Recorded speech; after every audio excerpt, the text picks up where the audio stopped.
Hey everyone, this is Brian Ferguson. I know if you're watching this that you're enjoying the Bumps and Thumps podcast. In order to continue the podcast and get the guests on that everyone wants to hear about, we need support from listeners like you. There are a few ways you can do this. One is going to anchor.fm, which will be on the bottom of your screen here, and click the support button. There you can make a monthly contribution to support the podcast. There's also, we have a Teespring store. We have a link down at the bottom of the screen as well for that. And we have products such as t-shirts like this one I'm wearing, backpacks, glassware, and other great items for you to purchase. Those purchases go directly back into the podcast and get on guests that require financial compensation. Thank you again for your support. Go to those websites and support our podcast, and we will continue to bring the guests that you want to hear about, past and present. And thank you for your support and enjoy the podcast.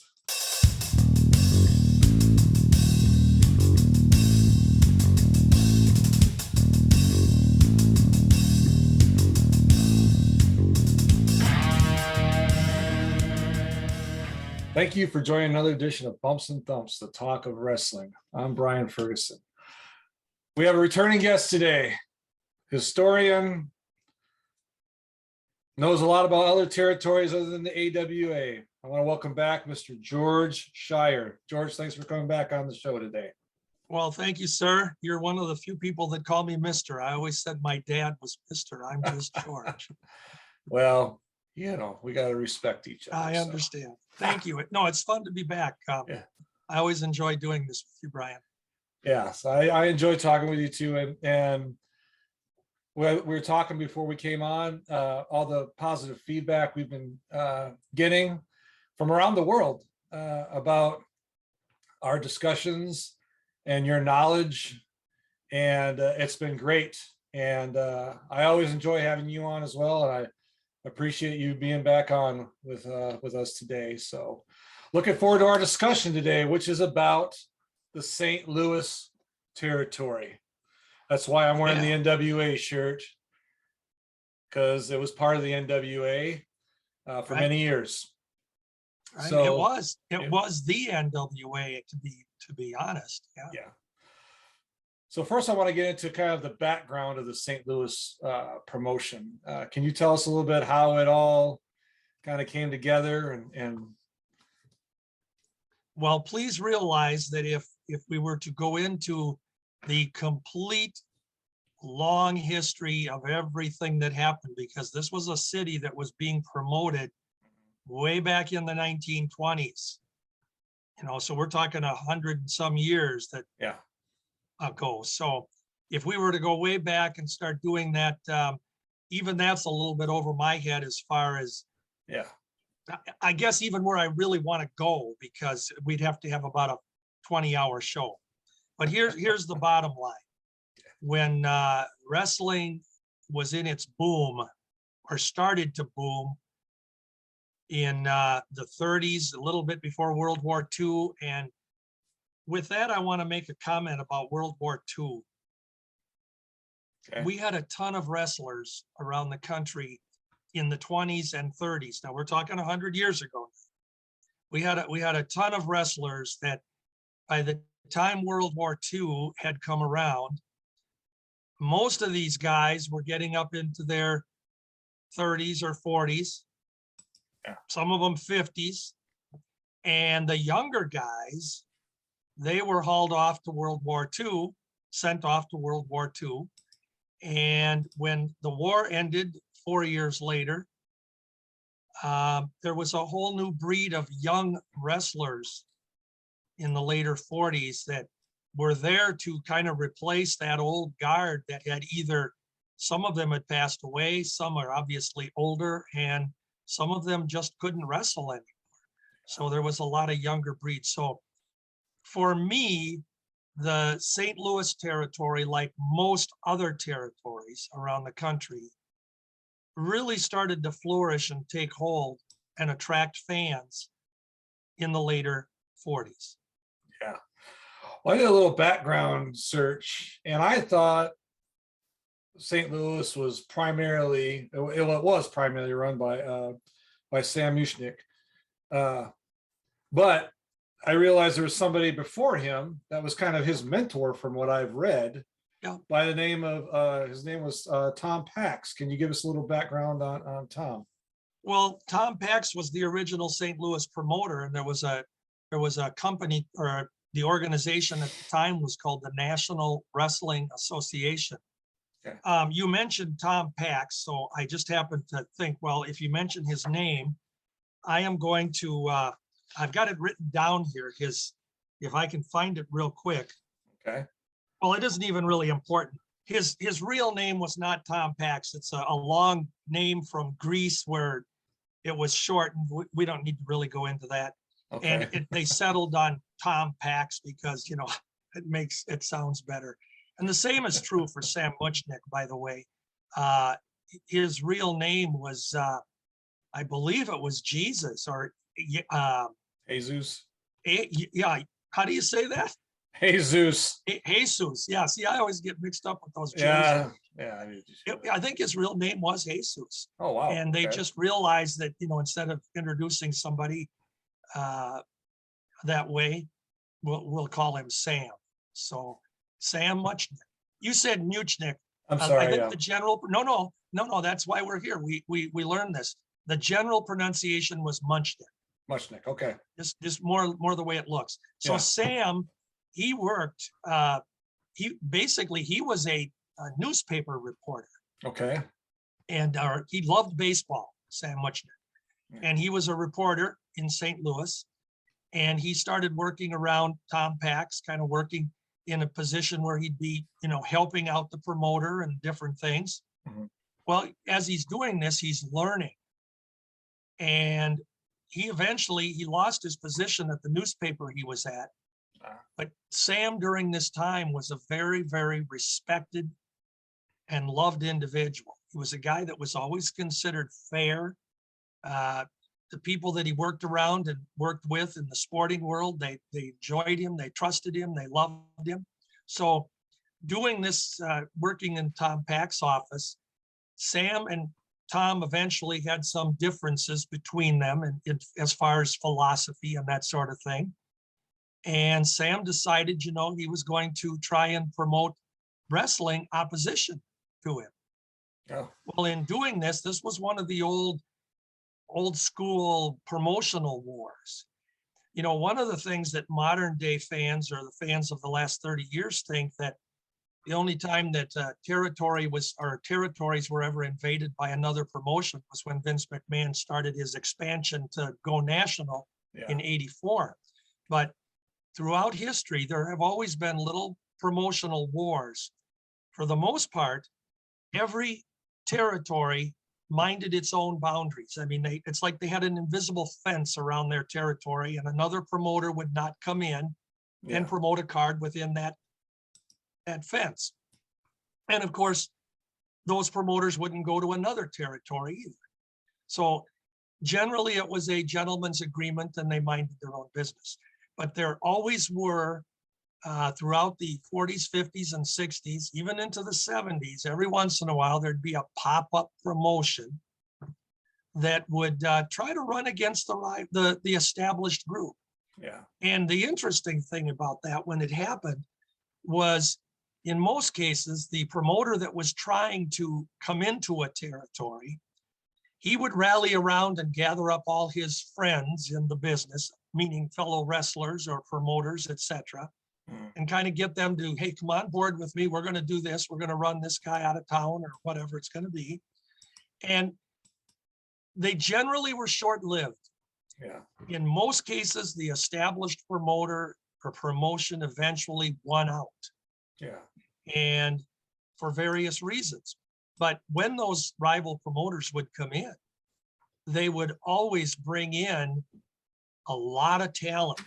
I mean, the cards, when you look at them, they were loaded, because the promotion or the promoter that's trying to come into the territory is calling on favors from his friends, his fellow wrestlers, and bringing them in, putting together these outstanding cards.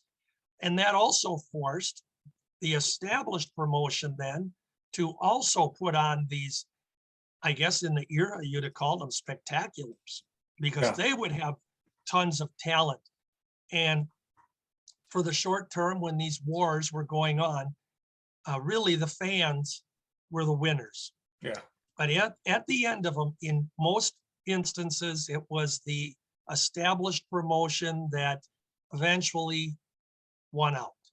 And then things would go back to normal in a particular city or territory.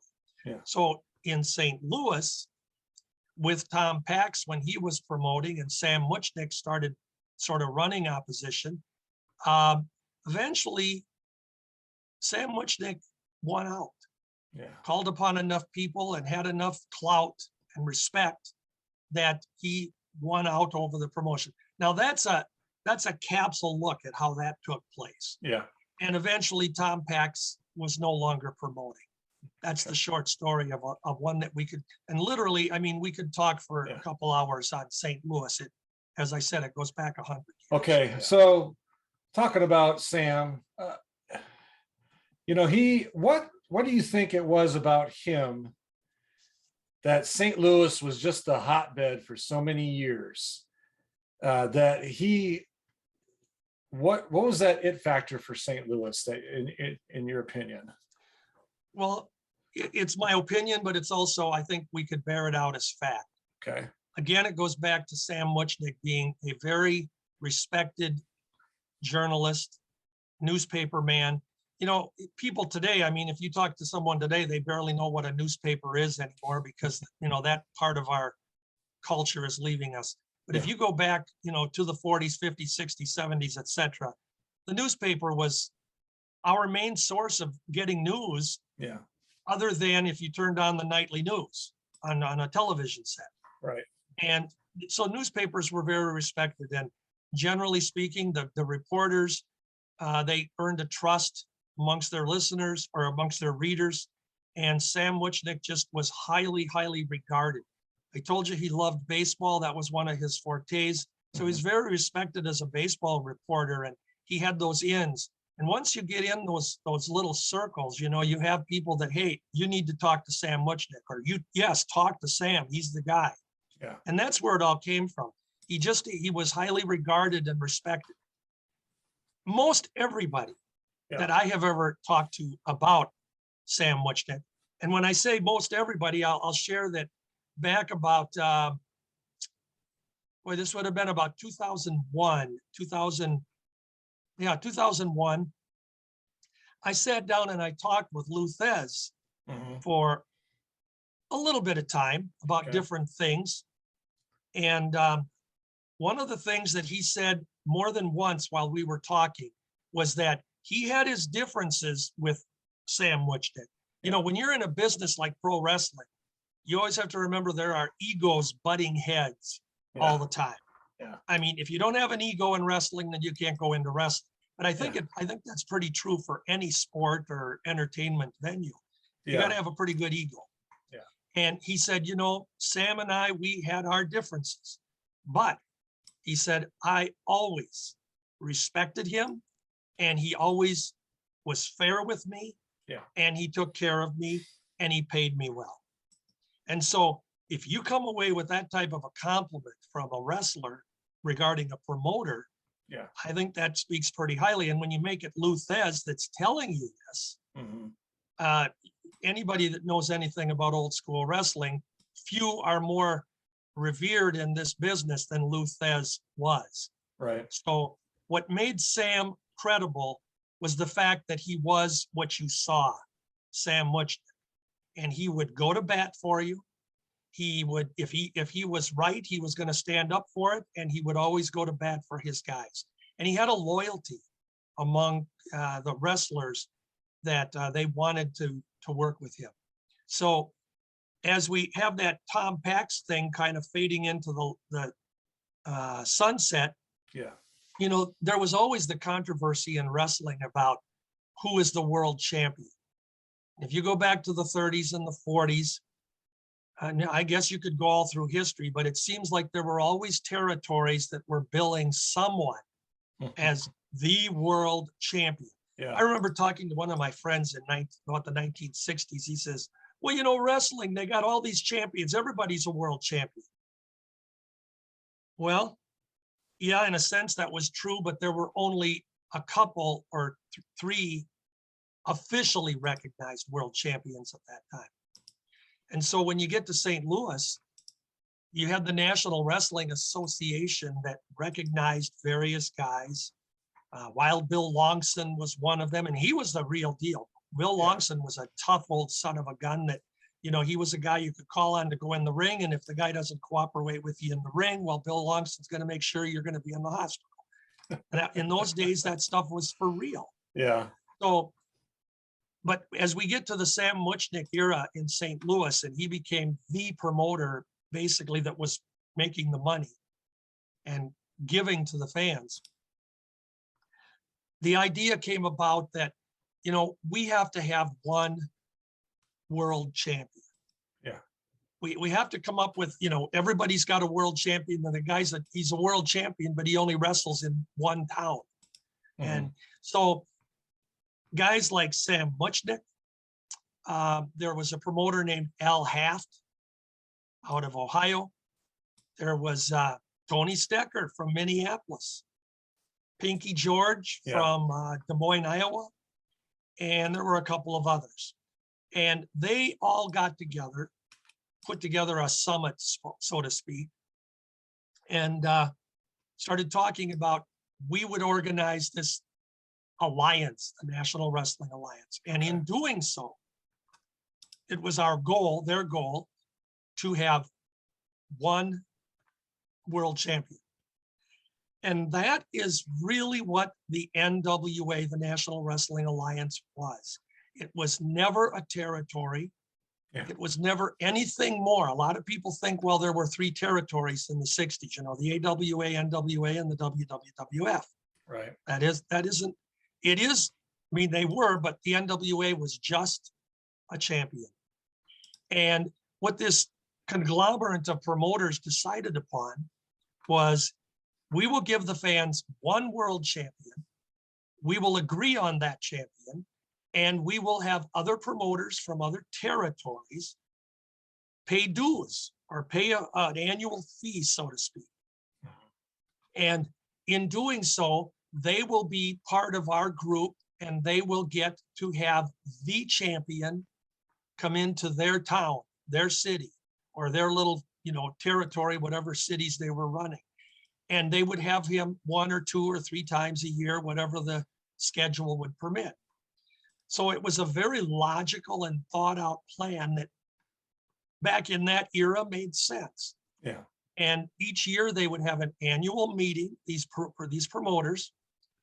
Tony Stecker in Minneapolis, along with Wally Carbo, they stayed members of this. And Wally Carbo, by the way, was in on that first meeting as well. So they all stayed together. They would vote each year on whether or not the guy that was their champion at the time, do we want to keep him on as champion, or do we want to put it on somebody else? Yeah. So when these groups of promoters, they got together, they decided they were going to have this one champion, and they vote each year whether they're going to change the champion or not. To start this off, they said, well, we have to come up with one guy that will be our first champion. So originally, they were going to go with an elimination match between Thesz and Orville Brown. Okay. Now, Orville, sadly, was involved in a car accident right before this match was to take place. And I don't know if they had planned on letting Orville win the match or not, but he was certainly at that time on par with Thesz and probably 2 of their best wrestlers and workers.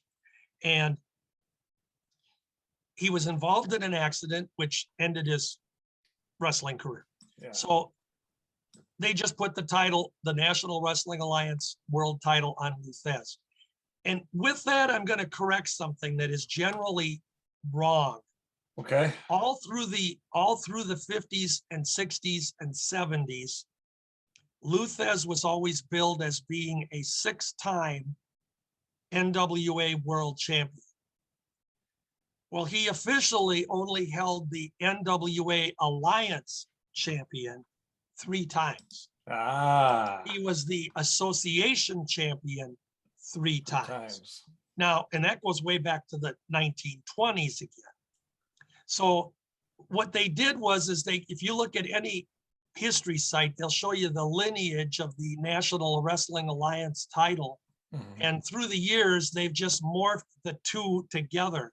Okay. And in essence, Lou became a 6-time champion, which of the Alliance, technically he wasn't. But considering everybody accepted that as being a fact that he was, and that the two were merged together, I've never had a problem with it. It's just that I was going to bring that clear for you so that listeners. I'm glad you did. I didn't know that. See, that's something interesting. I'm sure a lot of fans probably didn't know that either. So Lou Thesz, he's our first NWA, and I'll always say Alliance champion going forward. Okay. Yeah.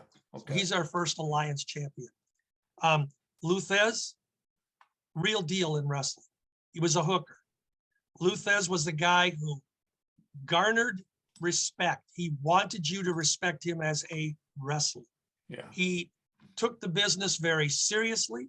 He was a guy that when he was out on the street, and when he carried the championship of the NWA for holy heck, up until 56, he was champion for like 5-year run.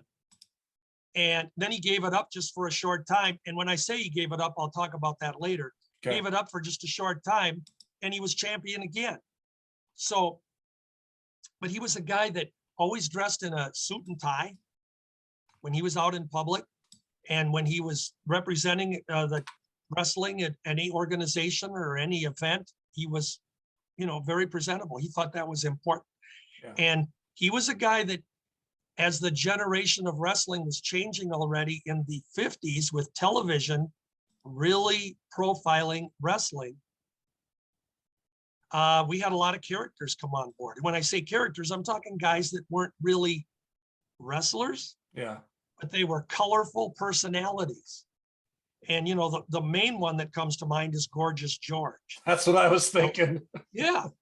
But George was a great, I won't say he was a great wrestler. He was a good wrestler, but he was bland. He wasn't making any money. He wasn't really big.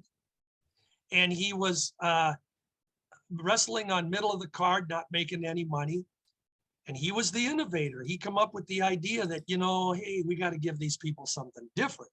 Yeah. So he was the very first one that, went and got his hair permed. Now, when you go back to the late 40s, early 50s, and you think of a man getting a perm, I mean, that just didn't happen. Yeah. Happened in the 70s when, all guys were getting perms in the 70s. Yeah. I think I did too when I had hair. But here's Gorgeous George, who then gets his hair bleached blonde, and it was always more white than blonde. Yeah. And he's got these longer curls and this blonde hair, and he comes up with the robe and the arrogance, the cockiness, appearing in those days to be somewhat feminine. Yeah. And that was a gimmick that got over. But that didn't set well with Lou Thesz. He didn't like that gimmick wrestling. So usually Lou didn't like to be matched against those type of wrestlers. Yeah. And if he had been or was, he basically wasn't going to put them over. And that was the way the business was run. So Lou had some clout, but Lou drew well.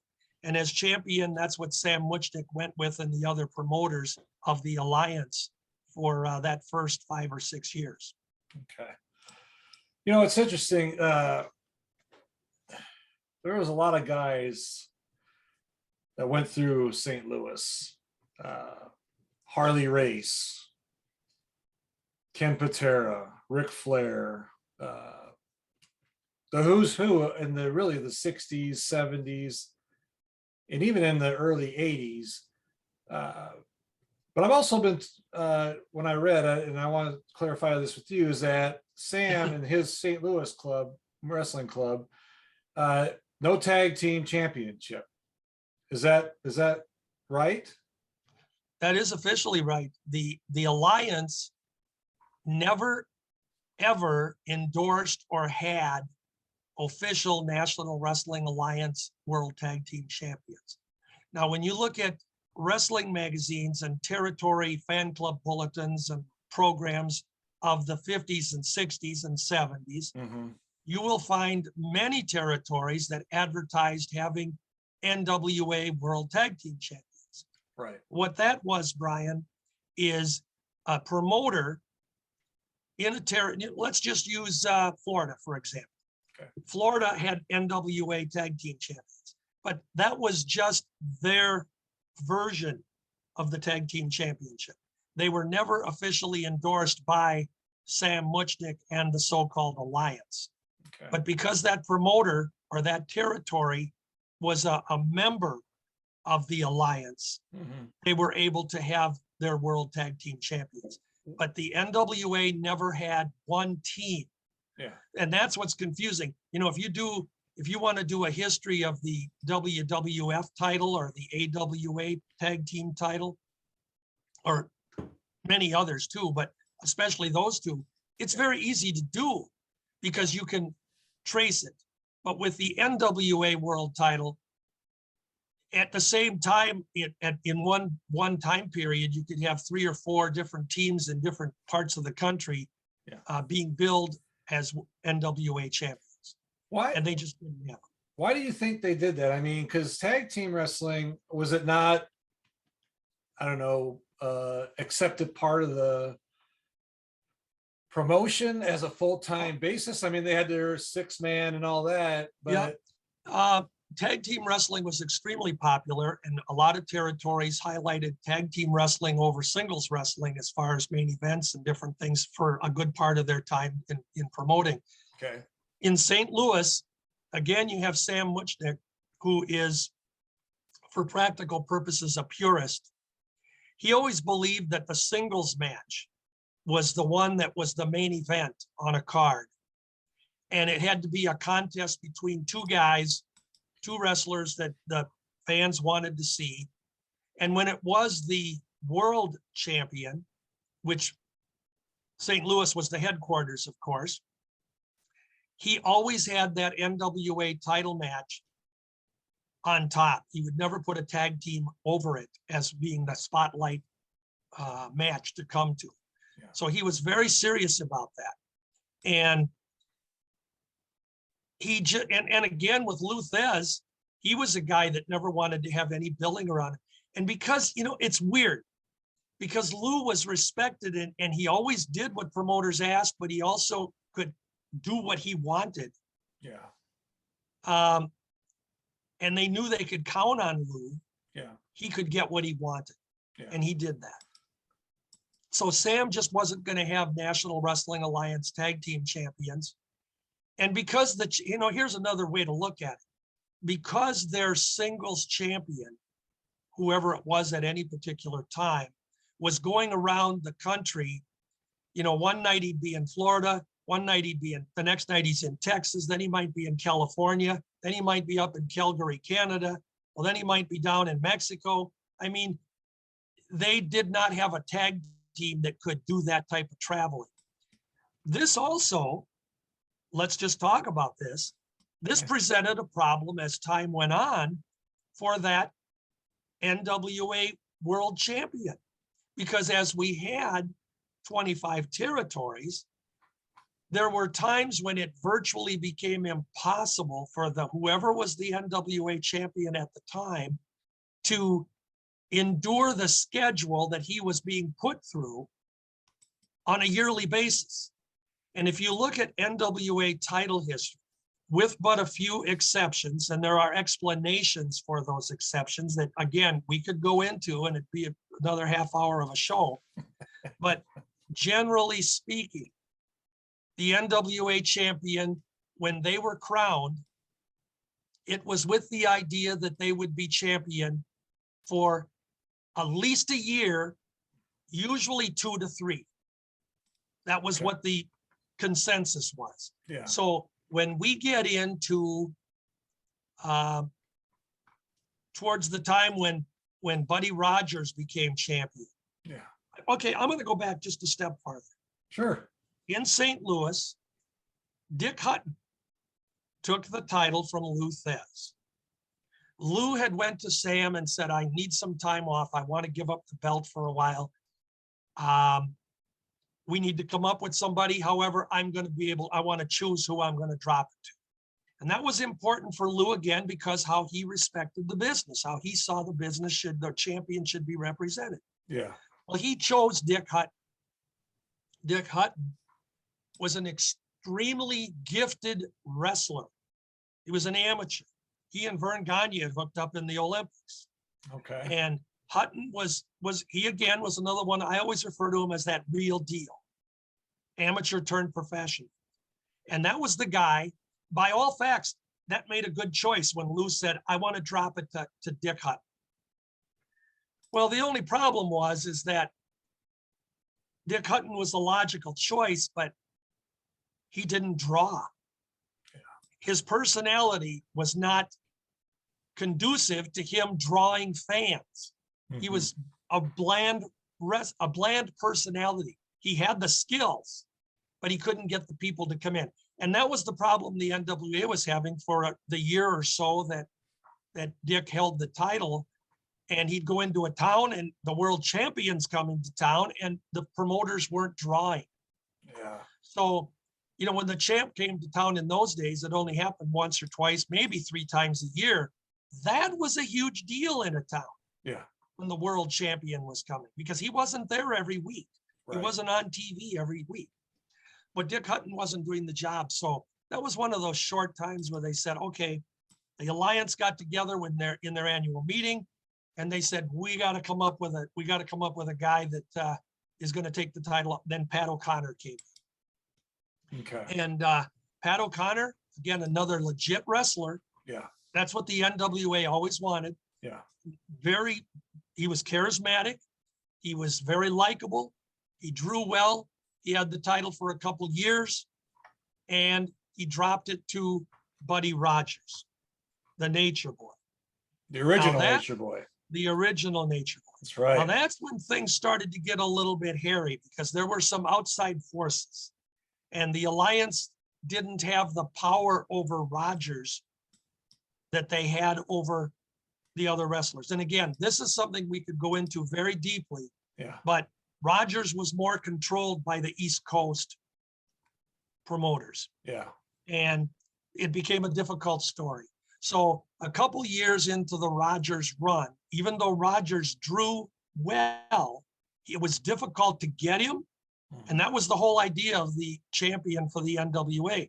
He agreed to work specifically for us. He's at our disposal. We'll tell him where to go every night of the week. Yeah. So when that became difficult with Rogers, Sam Muchnick went back and pulled out Lou Thesz, asked Thesz, and Thesz at that point in time in 1963 was, for wrestler standards, was an older man. Yeah. Because he'd been wrestling since the 20s. Yeah. So Lou did it pretty much as a favor. Yeah. And Lou didn't like Buddy Rogers. We could talk on a half-hour show about that. But Buddy didn't like Lou Thesz. Yeah. So the idea was that Buddy wasn't going to lose to Lou.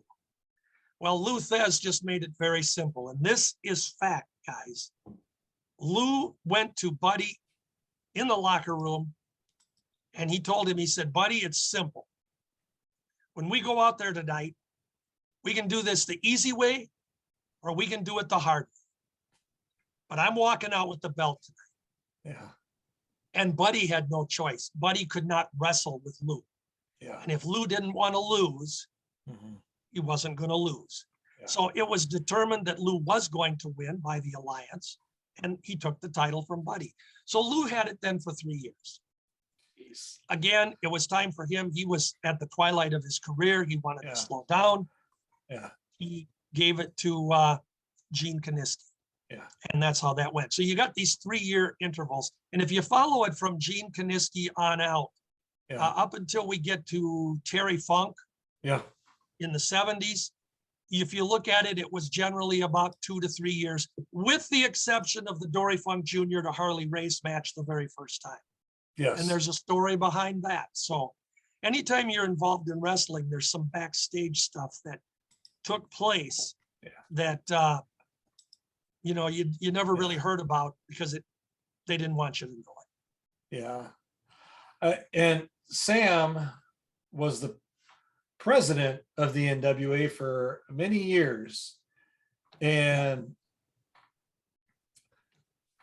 he was the president, and then he was the, promoter for St. Louis. So he kind of, maybe I'm wrong, he kind of had an upper edge. Okay, I'm the president, so I can funnel. I know they funnel guys all over, but the Mecca was St. Louis. I mean, St. Louis was Sam's home. Yeah, and for the most part, Sam would get. You got to understand too that because Sam was in reality controlling the champion, whoever it was, Sam got a percentage of the champion's fee as he went around the country. Yeah. So Sam was getting, but that was all agreed on by the alliance promoters. Yeah. And Sam was the person that was doing the scheduling and taking care of the business and providing all these other territories with the champion and the schedule. And, the other thing I would say about that schedule, when we talk about that 3-year, 2-year term that the champion would run around the country, in most cases, Brian, it was the champion himself that would go to Sam, go to the alliance and say, guys, I want the belt taken off of me. I got to give it up. I'm gone 367 days a year, and there's only 365 in the year. And, I need to have some time off. And the travel, I mean, you think about it, it wasn't anything. And this is in the day when we didn't have a lot of air travel and jet travel, that sort of thing. But the travel was, the guy just got to go to a match, defend his title, get on an airplane, go to the next city the next night, then get on an airplane, go to the next city. And that's and he had a very lonely life. The NWA champion, during any tenure that they had, they generally didn't have the camaraderie with any of the wrestlers in the locker rooms and the different towns they wrestled in, because they weren't one of the boys. They were the guy coming in just for tonight to defend the title. Then he's gone. Yeah. And most of the guys, I mean, they liked the championship, but they would tell you that for their personal lives and their probably overall just health-wise, it wasn't a healthy thing. And you get to 2 or 3 years and they're saying, okay, I want it taken off of me, come up with somebody to take it off.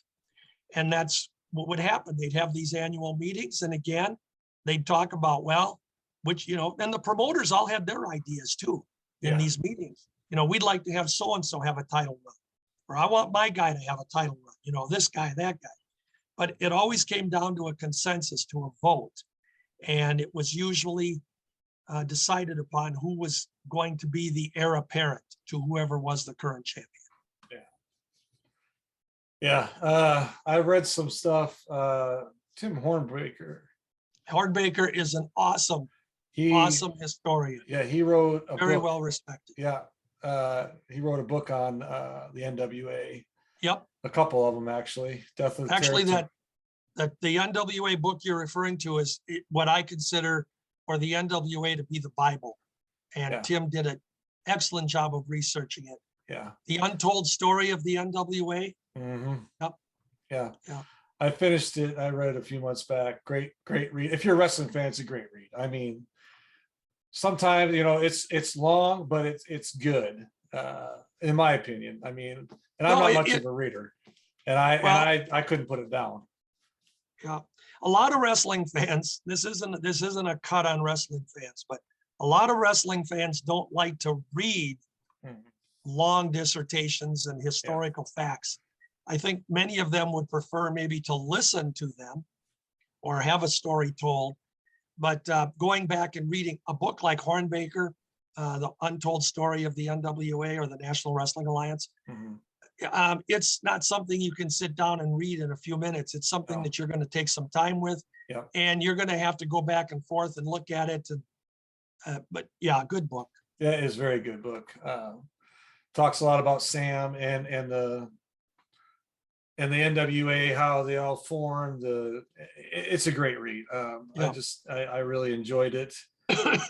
And so getting back to St. Louis, we talked about the champions going through there. Sam, Sam had a program at the Chase. Can you talk about the Chase a little bit and what that relationship with the NWA and that facility or motel really is what it was? Yeah, it was the Chase Hotel. There, I always get the name of the room, the banquet type room that they held the wrestling in. I'm not even going to attempt to say it. It starts with a K, and I read it and I can't pronounce it. And I was in the room a few times. Yeah.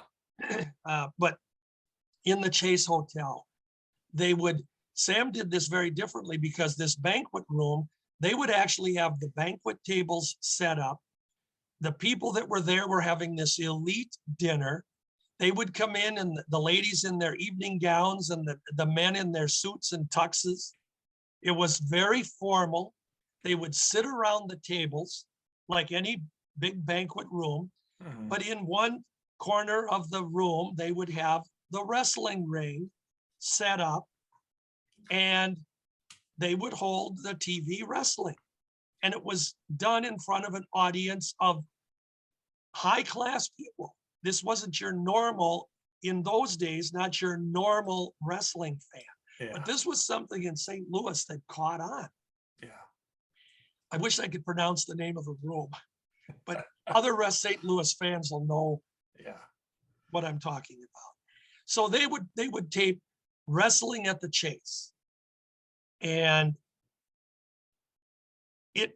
it was a studio setting, but different from any other studio setting, because when you looked at other TV productions of wrestling, you had the bleachers around two corners of the ring and 3 rows of fans sitting in them. Yeah. And of course the fans were there in their shorts and their tank tops and whatever. They were wrestling fans. Yeah.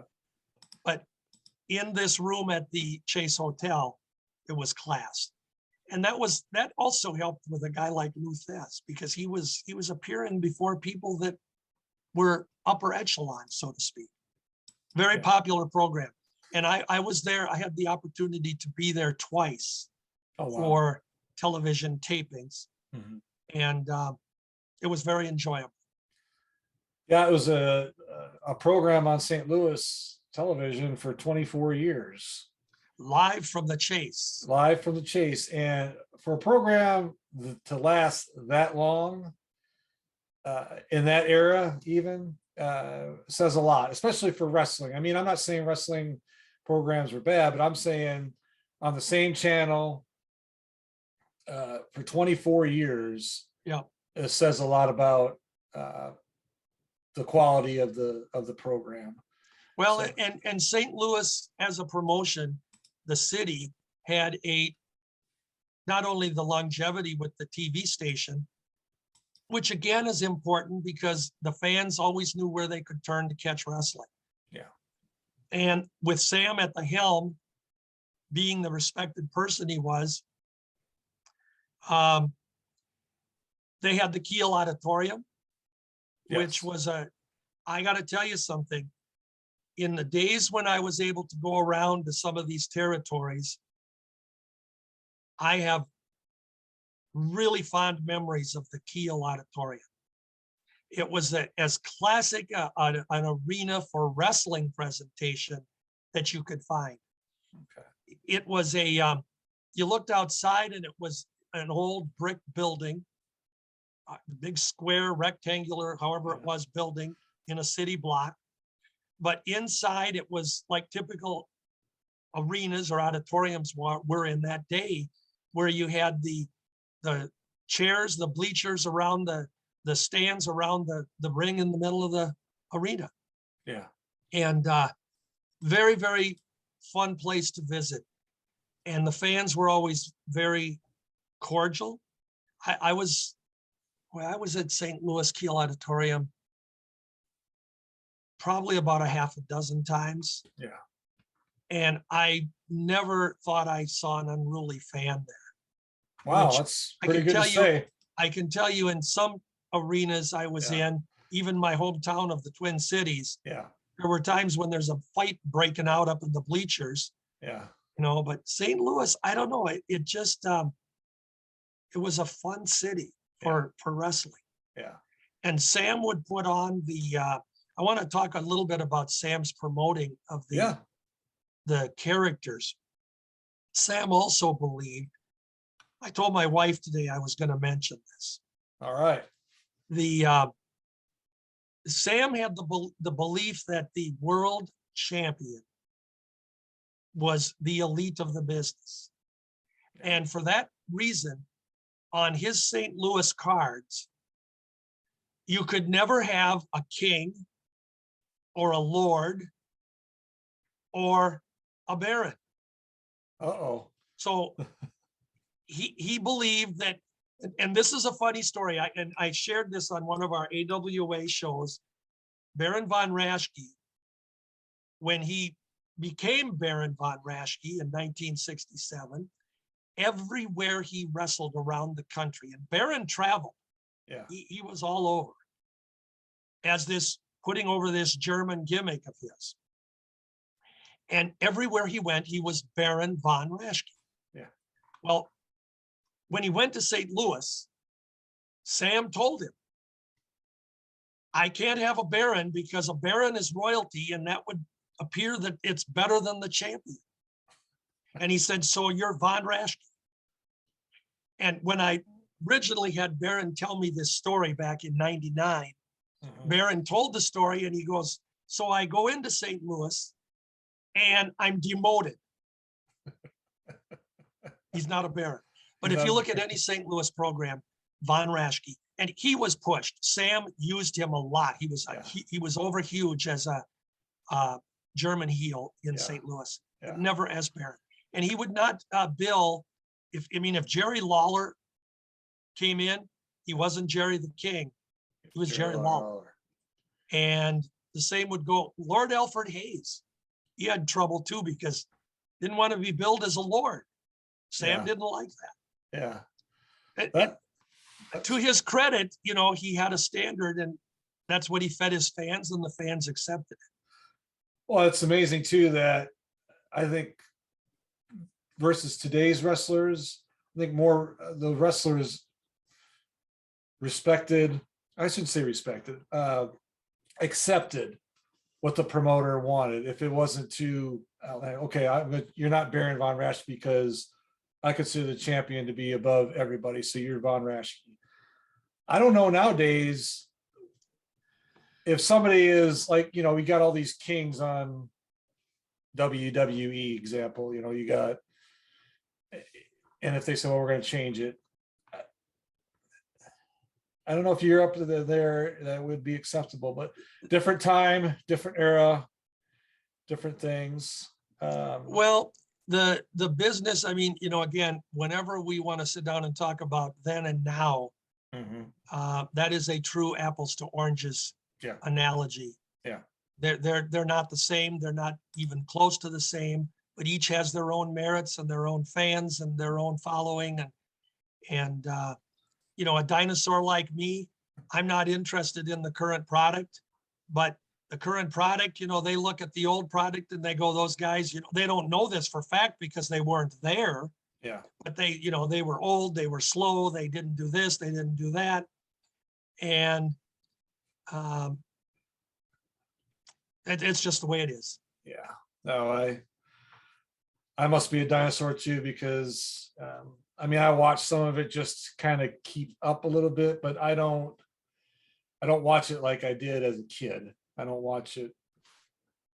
Yeah. My wife thinks I watch it a lot, but I don't watch it nearly as much as I used to. Well, I don't watch it at all. In fact, I just had Mick telling me yesterday that I should give AEW a try. And I have given AEW a try a couple of times previous, not recently. Yeah. But I can get to about I don't know, 4 or 5 minutes of it if I last that long. And I'm thinking, okay, I just need these 5 minutes back in my life. I'm never going to get them. I'm not going to waste an hour on it. So, Yeah. but it doesn't mean it's bad, Brian. It's just, it's not my cup of tea. Yeah. Let's talk about St. Louis as a promotion and how Sam worked it as far as bringing guys in. You must have been reading my mind because that's what I was going to talk to you about next. Go ahead. Well, I'm clairvoyant too.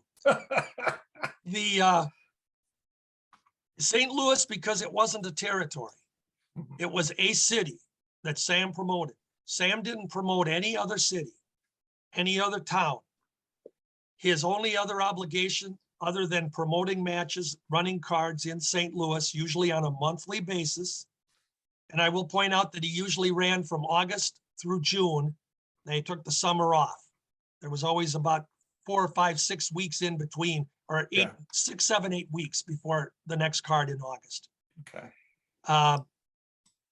But he did not have the resources that a lot of territories did, where they had a lot of wrestlers that were, for lack of a better word, and a handshake under contract with them to work the territory for a specified amount of time. Sam only had St. Louis. And so he would always call upon his resources and his fellow wrestlers that he could count on. Yeah. And he would bring them in. And so when you look at, just take the 50s going into the 60s, it was the St. Louis cards, the lineups are always fun to look at because no 2 cards in a row ever have all of the same wrestlers on them. They might have a couple of the same main eventers, but the undercards are always interesting because he would bring in a couple of wrestlers from the Central States region, Kansas City and Iowa, etc. He would bring in maybe a couple guys from Texas, or bring in 2 guys from Florida, someone from California. Even some of the guys from out east, he'd bring them in for a card. And we had very interesting matchups. Yeah. And so the cards were always fun to look at. And the guys would come in and they didn't have to do anything more than come in and get a payday from Sam. He brought in AWA guys. Yeah. When we got into the later 60s, into the 70s, AWA guys would go into St. Louis. Lanza, Duncombe, Bockwinkel, Vern Gagne, Greg Gagne, Jim Brunzell. There were other AWA wrestlers that would go in for that one night. Yeah. They ran, St. Louis ran Saturday nights. Friday nights was always Houston. Saturday nights, I'm pretty sure.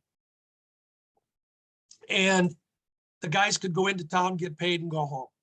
Yeah. But there was a loyalty to Sam. If Sam called up a wrestler and said, hey, you want to come in? I got a date open. I'll be there, Sam. Yeah. And that says something in itself. So his card rosters are I love looking at them. Yeah. Because you see a lot, and you see a lot of different matchups too. Now, Sam also had another quirk, if you want to call it that. Okay. He wasn't, because he wasn't heavy into the gimmicks in St. Louis, the gimmick wrestler per se,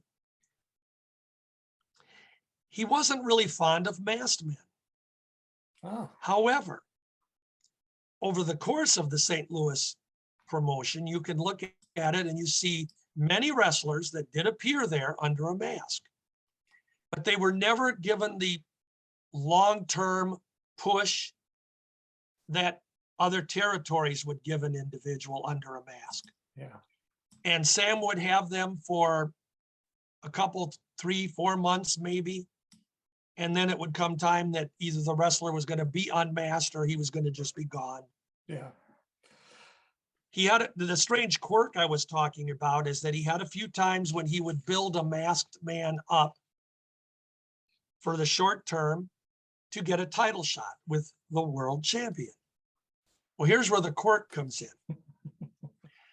In the AWA, for instance, if in 1961, when 1962, when Mr. M masked, beat Vern Gagne who was the champion at the time of the AWA, Mr. M was the champion with a mask. We still don't know who this dude is, according to the public.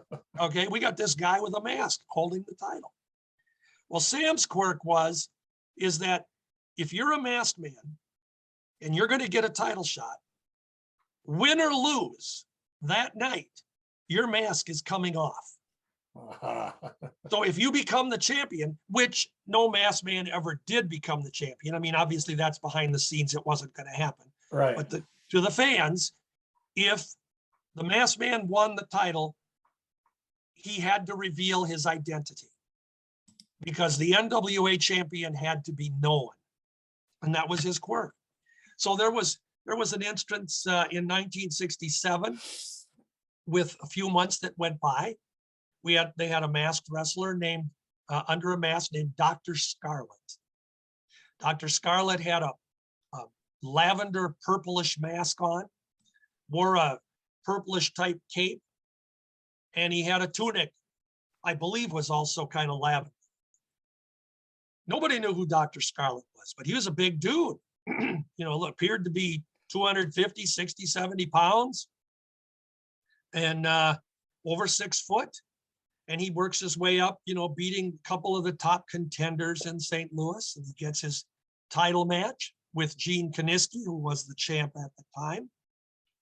And of course, that night, Dr. Scarlet is revealed. And it turned out to be Cowboy Bill Watts. Oh, wow. So from there on, Bill Watts wrestled a few more cards in St. Louis as Bill Watts. Yeah. But he was there as Dr. Scarlet. Yeah. And the only irony that's cool about that, and nobody would have known this at the time because the territories, we didn't know what went on next door. Right. But during this time that he was working St. Louis, which is the only place that Dr. Scarlet wrestled in St. Louis, that's the only place he wore this mask. At the same time, he was working full-time for Vern Gagne in the AWA as Bill Watts. So he'd fly into St. Louis on a Saturday night, wrestle his match, come back home. Wow. So it was kind of fun. And Sam did that with other masked wrestlers too. Dr. Bill Miller, again, who was Mr. M back in the AWA days. Yeah. He became the Crimson Knight in St. Louis. Wow. And he worked his way up to a title match and he was revealed as Big Bill Miller. Wow. Interesting. So that was one of those little quirks. Sam did not want any gimmicks for the champion. Yeah. Did you ever meet Sam in person? I met Sam in 1971, but I could never tell you that we knew each other. Okay. I met him. I was in St. Louis that particular time for the Wrestling Fans International Association, WFIA fan convention. And it was hosted that year in St. Louis. So Okay. Sam had been the promoter that coordinated with the WFIA for their card and everything that night. Okay. I had met him, but it was a casual, nice to meet you, Sam, and that sort of thing. But he didn't know me from the guy next door. Okay. I did have a good chance, though, at that same time to meet a guy by the name of Larry Madison. And Larry Madison, who was Sam's right-hand man. If you look at St. Louis history, Larry groomed himself and learned all his craft from Sam and went on to do some promoting himself. He was also the longtime announcer for St. Louis. Oh, okay. After, when I was there in 71, the wrestling announcers was a guy named George Abel. Mm-hmm. And I don't know a lot about George Abel, but the other guy that was the announcer with him was Mickey Gargiola. And if you're a baseball fan, you obviously know the name Joe Gargiola. Yeah. And Mickey was George's brother. Uh-huh. And of course, very probably friends with Sam Muchnick. Those were the two announcers, but Larry Madison was there and Larry and I became friends. Larry was another guy that he's passed away sadly now, a year or so back, after suffering for more years than he should have, but just a sweetheart of a guy. And he went on after Sam got out of the promotion business, and the St. Louis Wrestling Club was being promoted by, now owned at that point, by Vern Gagne, Bob Geigel, Harley Race, Pat O'Connor, the four guys that sort of combined their money and bought it up. Larry Matisic for a while went out on his own. Again, one of those promotional wars, if you want to call it that. Yeah. And he was running against, Vern was more of a silent partner in the whole situation. Geigel, O'Connor, and Race were from Central States who owned that territory, and they just took over St. Louis. But Larry started promoting on his own, created his own wrestling organization, and got some TV time in a channel there. I think he ran 4 or 5 cards. And again, they were cards that were loaded with talent. Yeah. And this was in the 80s, 83, 84-ish range. Yeah. And he had his own world champion. He gave legitimacy to his champion in St. Louis, for those who care. There was a tournament match down in Texas between Adrian Adonis and Tully Blanchard. And the winner of the referee of the match was Lou Thesz. And the winner of the match would be crowned Larry Matisic's promotions world champion and presented with the Lou Thesz belt, the original Alliance belt. Yeah. That was the championship belt. So Adrian Adonis, believe it or not, before he went in the goofy gimmick with the East Coast Circus, because there was a talent. Yeah. In his Adonis days before became adorable. Yeah. He was a heck of a worker. Yeah. And he got the Lou Thesz belt for that short time. That is amazing. When Sam left the promotion, like you had mentioned earlier, Brian, there were other NWA presidents. Fritz von Erich was the president for a time, under his real name of Jack Adkisson, as on record as the Alliance president. Bob Geigel was the Alliance president for a while. And Sam, though, after the other guys took over and Sam stepped down in 82, St. Louis was never the same again. And then we're just a year or so out, and the invasion starts and the whole business is changing, and the rest is history. Yeah. So St. Louis, when Sam had his last card in St. Louis, there were literally a who's who of wrestlers of his generation that were still with us at the time. Yeah. That were on hand to celebrate with him on that card. And it was truly an end of an era when St. Louis was gone. Yeah. And then McMahon came in, and he was running after Matisic didn't succeed, unfortunately. McMahon was in there and doing the same thing that he was doing in the other territories. He bought up the TV time. He bought up the arenas so that they couldn't promote. And, by that time, Harley Race had moved over to the WWF. Yeah. And, it was St. Louis Wrestling, but it was under the WWF flag at that time. Yeah. I want to talk to you about that sometime as well, the expansion, and we can get into all that on another program. But I want to tell you, we're going to probably have to wrap her up. I really appreciate you coming on today and talking about St. Louis. It's been a pleasure. I've grown to, really respect you. It's funny. I feel like I know you, but we've never met in person. Well, we will someday. We will someday. Where do you live? You're in. I'm here. You tell me all the time. You're in Missouri. Missouri. Yeah. Okay. But my parents are in Wisconsin. But we will. That's right. Yeah. That's right. So sometime when you're visiting your parents, we're going to have to somehow. Yeah, we will. I'm not doing any traveling to Missouri in the future. Don't blame you. All right. Well, Mr. George Shire, sir, thank you for coming out or coming on today. I really appreciate it. And I want to give one shout out real quick to Mr. Matt Walsh, who contributed to the podcast on our Anchor FM. If you'd like to do that, please go to Anchor FM and look for Brian Ferguson, and you can do that. George, sir, thank you very much.